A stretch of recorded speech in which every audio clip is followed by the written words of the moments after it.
Dear students, welcome to Dev classes.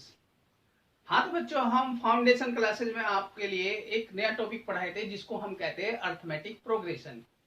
Arithmetic progression में आपने last lecture में कुछ कॉन्सेप्ट सीखे थे, उनके ऊपर छोटे छोटे एक दो एग्जाम्पल्स भी आपको बताए थे बेटा।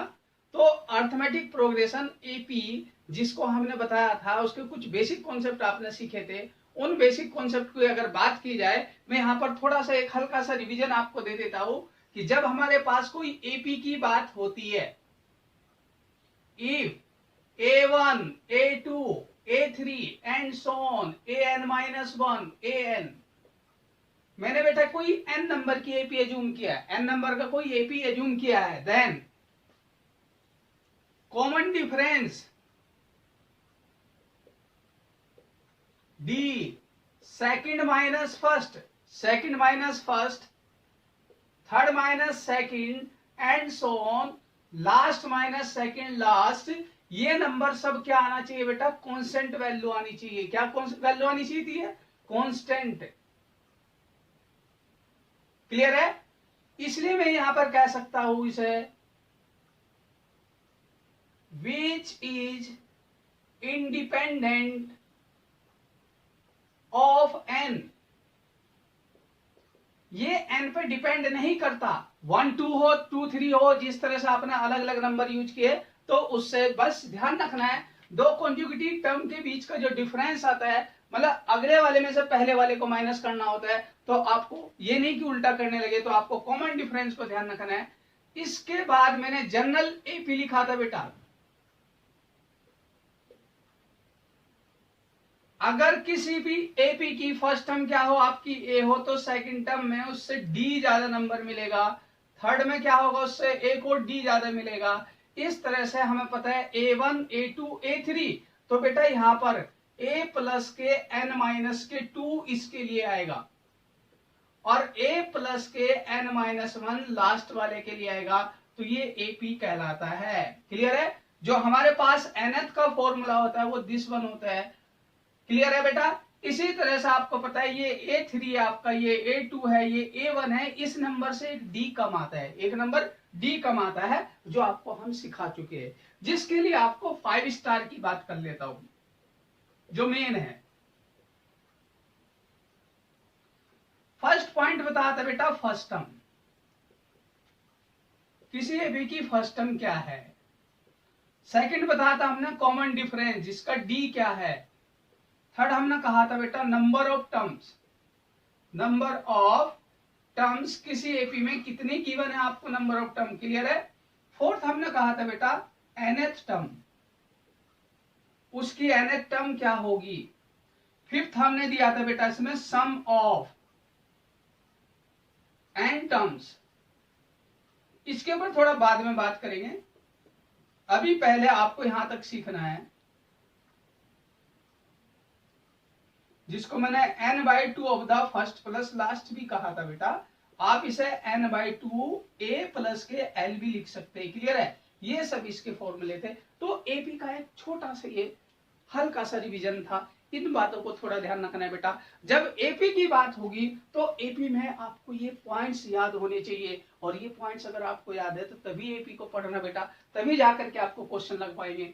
तो इसलिए ध्यान रखना है, किसी एपी को अगर आपको डिफाइन करना है तो उसकी कॉमन डिफरेंस को आपको चेक करना पड़ेगा, उसका कॉमन डिफरेंस कांस्टेंट आता है कि नहीं, अदरवाइज वो एपी नहीं होगा बेटा। क्लियर है? पहली बात तो ये चीजें ध्यान रखनी है आपको, ठीक। इसके बाद 5 पॉइंट्स में आपको जब भी क्वेश्चन लगाएंगे तो आप किसी एपी की पहले फर्स्ट टर्म देख लो है कि नहीं आपके पास, उसका कॉमन डिफरेंस देखो बेटा कितना है, उस एपी के अंदर कितने टर्म्स दे रखे हैं। क्लियर है? उसके बाद नंबर ऑफ टर्म्स होने के बाद आपको देखना है उसकी nth टर्म, 10th 15 जो भी आपसे पूछता है वो टर्म कितनी है, ये क्वेश्चन आते हैं। आपकी एक्सरसाइज है पूरी, सम ऑफ द टर्म, ये एक अपने आप में एक्सरसाइज मिलेगी आपको। तो यहाँ पर एक छोटा, हाँ तो बच्चों मैं आपको देखिए एक एग्जाम्पल आपको कराता हूँ। यहाँ पर देखो बच्चों, यहाँ पर क्वेश्चन है which term of N AP 21 18 15 is -81 also is any term is 0। देखिए क्वेश्चन क्या कह रहा है, इस एपी के अंदर कौन सी ऐसी टर्म होगी जो -81 को रिप्रेजेंट करेगी, पहली बात, ठीक। दूसरा क्या कह रहा है, क्या इस एपी के अंदर कभी जीरो आंसर आएगा, तो वो कौन सी टर्म रही होगी। दोनों क्वेश्चन समझ में आ रहे होंगे बेटा। देखिए बात को ध्यान से समझना है। क्वेश्चन क्या है, आपको एपी के अंदर ये कह रहा है कि हमें एपी गिवन है, उसको अंदर क्या -81 आएगा कभी, क्या जीरो कभी आएगा, और वो आएंगे तो कौन सी टर्म कहलाएगी वे, तो उसके बारे में बात कर रहा है। तो कहने का मतलब सिंपल सी बात है, क्वेश्चन बहुत ही बढ़िया है और आपकी एनसीईआरटी का है। क्लियर है। एनसीईआरटी को बेटा हमेशा फाउंडेशन क्लासेज में एनसीईआरटी को फॉलो जरूर करना चाहिए, और इसलिए ध्यान रखना है। देखो ये क्वेश्चन क्या कह रहा है, आपके पास 21, 18, 15 एंड सो ऑन। क्लियर है। वेयर फर्स्ट टर्म क्या है बेटा इसकी 21, सेकंड इसके अंदर कॉमन डिफरेंस डी कितना है आपका 18 माइनस 21 इक्वल टू 15 माइनस के 18 इक्वल टू बेटा हमेशा -3 ही आएगा। कितना आ रहा है ये -3। अगर किसी एपी का कॉमन डिफरेंस नेगेटिव आता है, कॉमन डिफरेंस कैसा आ रहा है बेटा, नेगेटिव नंबर आ रहा है, तो वो एपी आपकी डिक्रीजिंग एपी कहलाती है। कैसी एपी कहलाती है बेटा, डिक्रीजिंग एपी। और डिक्रीजिंग का मतलब है नंबर देखो डिक्रीजिंग फॉर्म में है। Then N number of terms, वही हमसे पूछा गया है कि क्या इसके अंदर -81 कहीं आएगा। अगर -81 आएगा तो बीच में कहीं ना कहीं बेटा जीरो भी आ गया होगा, हो सकता है। अगर जीरो बीच में आएगा तो वो कौन सी टर्म है, -81 है तो वो कौन सी टर्म है। तो बेटा मेरे को फोर्थ पॉइंट आप ध्यान देना है, वो क्या है मेरा an। an -81 दिया हुआ है और am समझ लो आपको जीरो गिवन है, मैंने दो वैल्यू अज्यूम कर लिए। तो यहां से मुझे फाइंड करना है n कौन सा है, और यहां से फाइंड करना है बेटा m कौन सा नंबर कहलाएगा। क्लियर है। तो इस तरह से आपके पास दो क्वेश्चन दे रखे, मैं समझता हूं दोनों क्लियर है। इसीलिए आप इस क्वेश्चन को समझे। देखिए फर्स्ट पार्ट क्या था आपका an -81 है इक्वल टू a प्लस के n-1 इंटू डी। कोई प्रॉब्लम नहीं। -81 है आपके पास इक्वल टू कितना है बेटा, a की वैल्यू 21 n-1 इंटू डी कितना है -3। तो इस इक्वेशन को सॉल्व कर लेते हैं, यहां से n निकल के आ जाएगा +3 का हो जाएगा। क्लियर है। ये 3 इसके साथ मिलकर के बेटा 24 हो गया, माइनस के 3n -81। आप इस n को इधर लेके आइए और बेटा इधर आके पॉजिटिव, ये इधर जाकर के क्या हो जाएगा, इधर जाके पॉजिटिव। जो हमारे पास देखो कितना हो गया 5, और कितना हो गया दिस वन बेटा 105। क्लियर है। यहां से n की वैल्यू फाइंड करनी है आपको। 105 को 3 से डिवाइड करो, जो आपके पास मिलेगा क्या 3, 1 कैंसिल हो तो 5 देगा बेटा। तो देयरफॉर ये एक नेचुरल नंबर आया। कैसा है बेटा ये नेचुरल नंबर।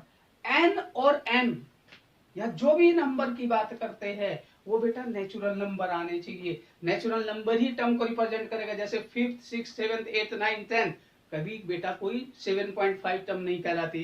क्लियर है। तो इसलिए आपका आंसर क्या आ गया, therefore -81 is the 35th term of AP. Clear है। कोई डाउट समझ में आ गया होगा बेटा। चलो सेकंड वाले को भी देख लेते हैं। अगर ये जीरो के इक्वल आंसर आ रहा है तो बेटा a प्लस के m-1 इंटू डी। तो यहां पर क्या करेंगे हम, 0 इक्वल टू 21 प्लस के m-1 इंटू -3। तो ये कितना होगा 21 -3m प्लस 3। बेटा ये कितना हो गया आपके पास 24 माइनस के 3m। कोई डाउट नहीं। क्लियर है। तो बेटा यहां पर क्या हुआ, देयरफॉर 3m इक्वल टू 24, और बेटा m इक्वल टू कितना आ गया 24 divided by 3 equal to 8th term कहलाएगी। 8th term is the zero. 8th term is the zero. तो इस एपी के अंदर दो क्वेश्चन आपको मिल गए। आप इस तरह से अगर भाई देखो कोई ऐसा भी नंबर आ जाए जहां पर देखो बेटा ये नेचुरल नंबर होना चाहिए, अगर ये नेचुरल नंबर आ गया तो इसका मतलब ये सही है, अदरवाइज ये गलत हो सकता है। तो एक क्वेश्चन हम आपको इसके बाद कराते हैं जिसमें नेचुरल नंबर नहीं आता। नेचुरल नंबर अगर n या m नहीं आता तो बेटा वो टर्म उसके अंदर एग्जिस्ट नहीं करती। तो आप इसको फटाफट नोट कीजिए, फिर मैं आपको बेटा अच्छा से एक एग्जाम्पल और कराता हूँ, ठीक है। हाँ तो बच्चों देखिए बेटा, आपको नेक्स्ट एग्जाम्पल को ध्यान से पढ़ना है। देखिए क्या कहता है नेक्स्ट एग्जाम्पल आपके लिए। Check 301 is the term of N AP. क्या 301 इसकी कोई टर्म होती है कि नहीं होती है? तो आपको ध्यान रखना है, सेम इसी टाइप का क्वेश्चन है, कोई डिफरेंट नहीं है, तो आपको ये चीजें ध्यान रखना होता है। तो देखो बेटा यहाँ पर क्या है, फर्स्ट केस आपको 5 स्टार पे ध्यान देना है मेरे। तो 5 स्टार क्या है इसका, फर्स्ट टर्म क्या है इसकी 5। सेकंड क्या है बेटा डी फाइंड करना है, 11 minus 5 equal to 17 minus 11 equal to 23 minus के 17। तो आप समझ सकते हो तो बेटा वैल्यू आ रही 6, और जो कांस्टेंट वैल्यू है क्या है ये कांस्टेंट, देखो 6 आ रहा है कि नहीं हर जगह से, तो ये इसका मतलब एपी है। This is an AP, this is an AP, पहली बात। थर्ड केस, इसमें मुझे एन नंबर ऑफ टर्म नहीं पता है बेटा, नंबर ऑफ टर्म नहीं, वही फाइंड करवा रहा है हमसे, क्लियर। फोर्थ कंडीशन क्या कहती है इसका, ए एन मुझे 301 गिवन है, ए एन जनरल टर्म हम उसे जूम कर लेते, 301 इज द जनरल टर्म, जिसके बारे में पूछा है विच टर्म इज द 301, और ये टर्म क्या इसके अंदर है भी कि नहीं है, तो उसके लिए आपको क्या करना है, A plus N minus 1 into D. बेटा क्लियर है, तो आप ए की वैल्यू रखे बेटा यहां 5, एन माइनस 1 डी कितना था 6, क्लियर है। तो बेटा आप इसे मल्टीप्लाई करेंगे तो 5 प्लस के 6 एन माइनस के 6 इज इक्वल टू 301। बात समझ में आ गई, ये इसके साथ मिलके क्या बन गया -1 301, ये नंबर इधर आकर के क्या हो जाएगा बेटा 302 equal to 6n, therefore 6n equal to 302, तो n इक्वल टू क्या बन गया बेटा 302 डिवाइडेड बाय 6, इसे कैंसिल करेंगे तो बेटा 1, ठीक है ना, 2 से कैंसिल किया दिस 1, तो क्या मिला आपको, कोई प्रॉब्लम।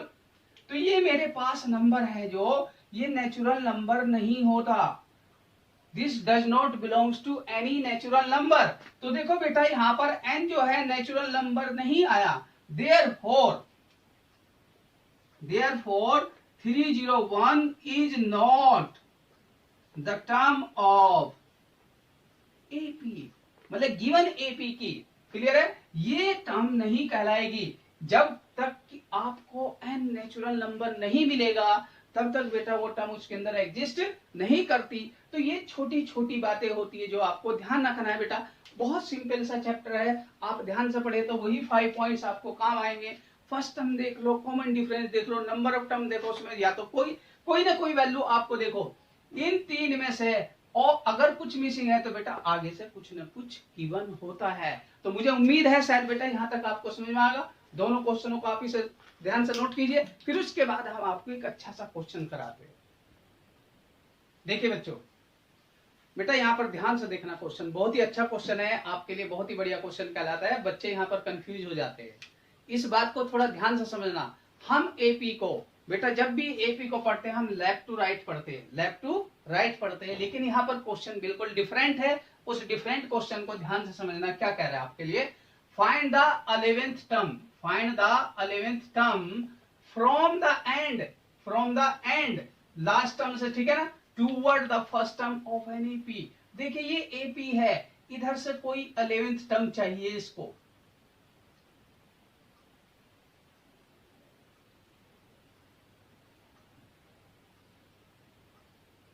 क्लियर है।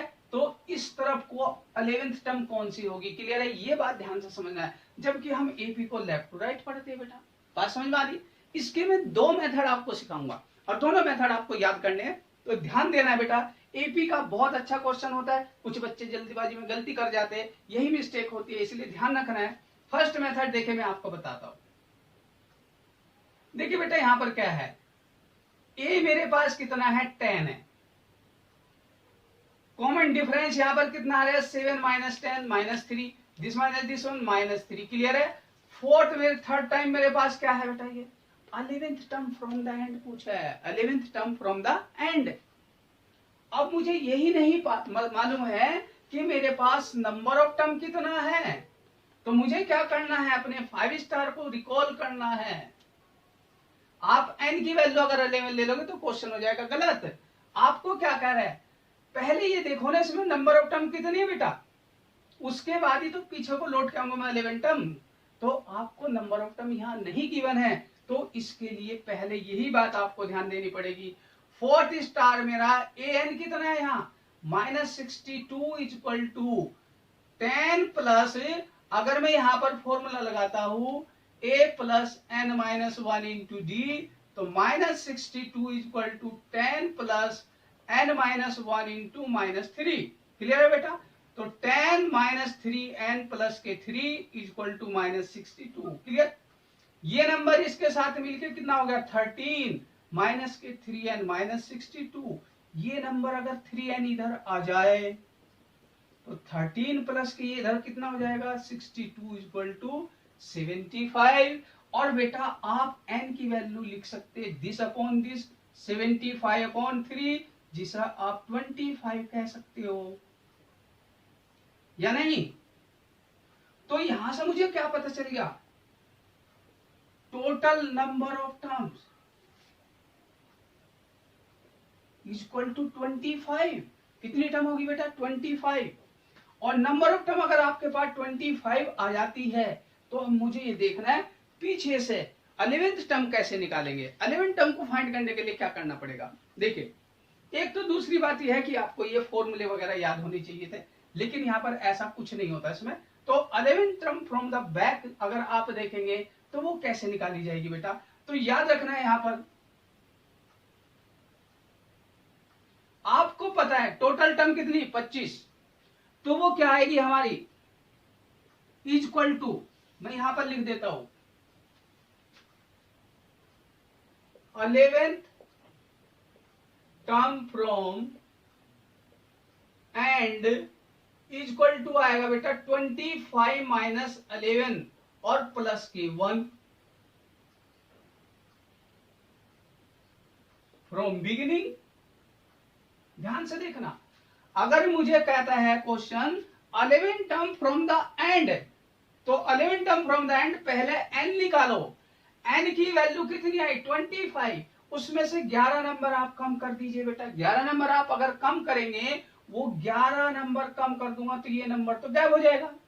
और जब ये नंबर गायब हो जाएगा, मुझे तो चाहिए यही नंबर था, तो आप उसको क्या करो 25 माइनस 11 करोगे तो इधर के सारे हट जाएंगे, लेकिन मुझे ये वाला नंबर चाहिए था, तो ये नंबर इधर से अगर मिलता है तो उसके साथ क्या करो 25 माइनस 11 प्लस के 1। तो इसलिए हम इसे कहते हैं n माइनस आर प्लस 1।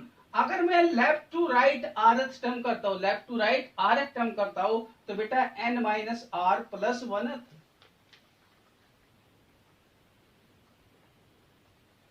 मुझे उम्मीद है समझ में आ गया होगा। क्लियर बेटा? rth term from the beginning, rth term from the beginning अगर करता हूं वो अलग तरीका होता है। अगर मैं rth term from the and करता हूं तो बेटा वो दिस वन कहलाता है। तो मुझे उम्मीद है ये शायद आपको आर्टिकल समझ में आ गया होगा। तो बेटा यहां से क्या मिला मुझे, दिस वन कैंसिल होकर के आपको 15th फ्रॉम बिगिनिंग। क्लियर है? तो मेरे पास 11th फ्रॉम द एंड था, 11th फ्रॉम द एंड था, वो क्या हो रहा है 15th from the beginning. Therefore a 15 find करना है, a प्लस के 15 minus 1 into D is the 11th from the and कहलाएगा। और यहां पर बेटा a कितना था हमारे पास 10 और d कितना था हमारे पास माइनस का 3। क्लियर है? तो ये वैल्यू निकल के आई आपकी 10 माइनस का कितना हो गया 42, दैट मीन्स माइनस का 32। तो ये 15th फ्रॉम द बिगिनिंग है, 15th फ्रॉम द बिगिनिंग, लेकिन ये क्या था एंड फ्रॉम द। क्लियर है? तो 11 टर्म फ्रॉम द एंड कहलाएगा ये।